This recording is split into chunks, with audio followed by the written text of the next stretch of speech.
Hey guys, what's up? Oliver123 here, and seeing as E3, the first conference from Microsoft, is only 2 hours away from when I'm recording now, I am doing this little, what I hope to see during E3. And I'm bringing you this Watch Dogs for gameplay because 2 E3s ago, we got Watch Dogs for the first time. It gave us so much hype, and it's one of the most successful games of 2014. And also last year at E3 we finally got the PS4 and the Xbox One, which were huge hits out. They came out at the end of the year near Christmas time. So many people got them. Call of Duty's gone with it over on Xbox One, like with the new competitions and everything. And then it's just gone mad. So here's what I want to see during the E3 conferences. First up, we have the Microsoft conference. This is one of the conferences which I'm iffy about, because although I am a PlayStation person, I will be going over to Xbox One at some point, so I am hoping that there will be some good games on it. First, we've got the Sunset Overdrive, which is kind of like parkoury. I have no idea what the fuck. It's just very vibrant. It's got loads of colours, and it just looks mind-blowing. Zombies, plus you shoot energy drink or something, and that game looks quite good, and I would want to get into that. Then we have, from Lionhead Studios, we have Fable Legends. I am an absolute huge fan of Fable. Although I don't have an Xbox 360 and I didn't get the Fable 10-year anniversary, I love the original Fable game. I love Fable 2, Fable 3, and I just love them so much. What else have we got? Hopefully we're going to be seeing a bit more from Call of Duty Advanced Warfare, because we know that's on Xbox now, and we're going to really enjoy seeing that, seeing a bit more gameplay from that, so we know what we're going to be like in the future with compet scene. We've also got the new Halo 5 Guardians. I reckon this will be Microsoft's main game to show us during E3, because there's so much gameplay that they can put up. They've only given us little bits of teasers and treats here and there, as well as the trailer that came out with the Xbox One reveal last year. And then finally we also have the Halo 2 Anniversary Edition. Now, if you played Halo 1 Anniversary Edition on the Xbox 360 and went, wow, I didn't know Halo 1 was this good, then this is for you, because Halo 2 is coming out now, and Halo 2 was better than Halo 1 in my opinion, and they're making a HD reskin, and I believe it's going to be for the Xbox One. And tied to the Halo scene as well, I know I said final with the Halo 2, but tied to the Halo scene, there's also rumours going around of a Halo Master Chief Edition, which will have Halos 1, 2, 3 and 4 all reskinned and remastered and put onto the Xbox One in preparation for Halo 5 Guardians. So that's something I'd really like to see, especially if I get an Xbox One, because I know I loved Halo 3 back on the Xbox 360. That was the first game I actually had on Xbox 360. So I'm really excited for that.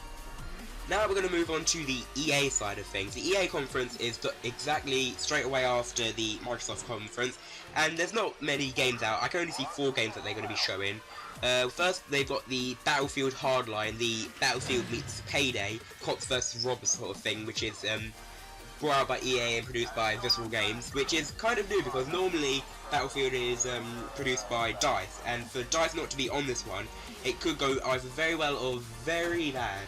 But depending on considering how bad Battlefield 4 and 3 was connection-wise, server-wise, bugs-wise, everything-wise, it could go in a really good direction, because Visceral could actually look at the game and say, hey, look, before we release this, let's have a look at it. So we'll see how they do. Then we've got Halo 2, not Halo 2, Mirror's Edge 2. This is my favourite game. I cannot wait for this game to come out. I was an absolutely extremely addicted to the first one. I still play the first one now on PC. I love the game. It's amazing. And for them to make it open world on Frostbite 3 engine, excuse me while I just do something. Yeah, anyway, back. I'm joking. It's just, mate, I want that game. Ugh. Then we have Battlefront, Star Wars Battlefront. If you played the original 2 on the PlayStation 2 or the Xbox, my god, you've got to agree with me that they were some of the best Star Wars games, if not the best games ever. I think when they didn't make a Battlefront on the Xbox 360 and the PS3, and it went dead for a while, I think a little bit of my heart actually went with that game, because that game was tied to me. I had so many memories of playing that game, going around my uncle's house, going on his PlayStation 2 before I had one, just spending the day on there. It's just so much fun. That was the game that really got me into gaming, truly. That was the first ever compet game I actually enjoyed playing. What else we got? And then I know it's coming out at the end of this year, but I reckon that EA will be showing a bit of Sims 4. Now let's go on to the Ubisoft, because Ubisoft is going to be after the EA conference, and the Ubisoft, I can only see 3 things that they're going to be, or 4, that they might be showing, or 3, I don't know. The last one's maybe. The first thing is, hopefully we're not going to.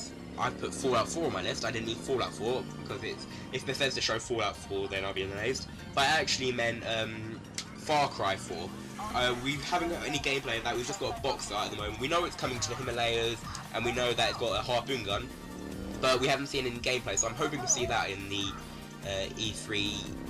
The E3 conference. And then we've also got the main thing from Ubisoft. We've got the Assassin's Creed games. We've got Assassin's Creed Comet for Xbox 360 and PS3, and Assassin's Creed Unity for the Xbox One and PS4. Both games I hope will be amazing. They'll probably continue off where Black Flag finished off, so I'm not going to spoil it, but they could go anyway. And they also say that when the Desmond saga ended, we still don't know what happened to Juno. Well, we do sort of, but it's weird because Juno is a key point in the Assassin's Creed era, and we haven't seen anything of her. And especially with the little Watchdog Easter eggs, I like them because I don't know if they're actually set in the same world, because there's so many rumours going around that they actually are set in the same world. But we'll never know unless they do something at E3. And then, last on my list for Ubisoft, I can probably see them maybe doing Watch Dogs DLC, like how GTA 4 had the Ballad Gay Tony and the Lost and Damned. I think maybe a Watch Dogs thing. I know it's a bit early, but you know they've been developing this game for about a year. It got delayed for a year, so in that year they could have made an add-on for it. Who knows? Then we have, after that, we have the Sony, which is my favourite one, but unfortunately I'm going to be asleep during it, which is going to piss me off to no end because it's at 2 AM in the morning over here. But I am really looking forward to it because there's so many things that they can do with Sony. You can have, we've got the Uncharted 4 teaser that was released at last year's E3, and we don't know how that went, so maybe we'll see some gameplay because a lot of the directors, writers, and like people for Naughty Dog have left that company since the reveal last year, so it could go either way. So we don't really know what could happen there. We also have maybe a new God of War, because after Ascension and God of War 3, for those of you who played God of War 3, please tell me, what did you think of the ending? Do you want to see Kratos revived and ready to kick like godly ass again? Because I know I do. And Ascension didn't really tie it for me, so I want it to go back to its root of God of War 1, 2 and 3. Not so much 3, but 1 and 2, because they were my favourite games back on the PlayStation 2. All that blood, boobs and, well, pillaging. And it's just an amazing game, and I'd love to see it in a God of War 4 on the PS4. I would absolutely love that. Then we have The Last of Us Remastered Edition, which is coming out at the end of the year, although they might just pull a bombshell on us and release it the week after E3, because that's basically what they did last year with The Last of Us anyway. They was like, hey look, here's The Last of Us, go get it right after E3 now. As soon as E3 finished, you can go and buy this copy. That is basically what they did, and basically that is what they could do again, because I really want The Last of Us. I never played The Last of Us, and I'm damned that I didn't. But I really want to play The Last of Us, so I'm definitely going to get it on the PS4. Then, what else we got? We have Final Fantasy 15.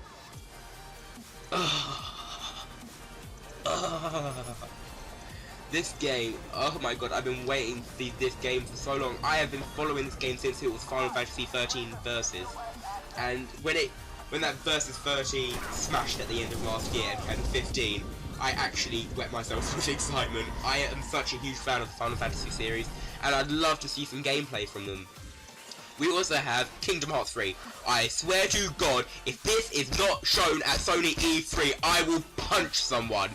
This game is my childhood. This game is my gaming livelihood. If this game does not come out, I will or show gameplay more of it, or a release date. I will murder someone. Okay, calm down. But until it gets shown, and until it gets revealed, we have got the Kingdom Hearts 2.5 HD remix. Hopefully we're going to show a bit more gameplay, especially now that they've got a release date of December 9th over here in the UK. So that's just in time for Christmas. I can't wait. So much things to buy at Christmas, and I never have the money. Yeah, so we've got 2.5 HD remix, so we can see a bit of gameplay for that. So we get ready and basically get our livelihoods ready, so we have time to go into a internet-filled coma. And that's really it for the Sony side. We've got The Last Guardians, but The Last Guardian we don't know because it's such a major what if moment. So we have no idea how that could go.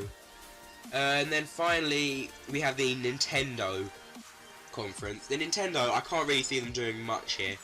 Obviously they've got the new Smash Bros, and rumour has it, and they better bloody well do this because I will be getting a Wii U if they do, it's the new Zelda game. They've got to announce the new Zelda game. It's the only thing that can go for them.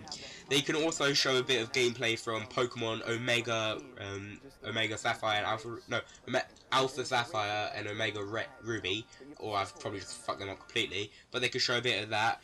And also maybe a Metroid game. I know a Metroid game's been in the works for a bit, but unfortunately I won't be at E3 to see this, so I'll have to watch it live.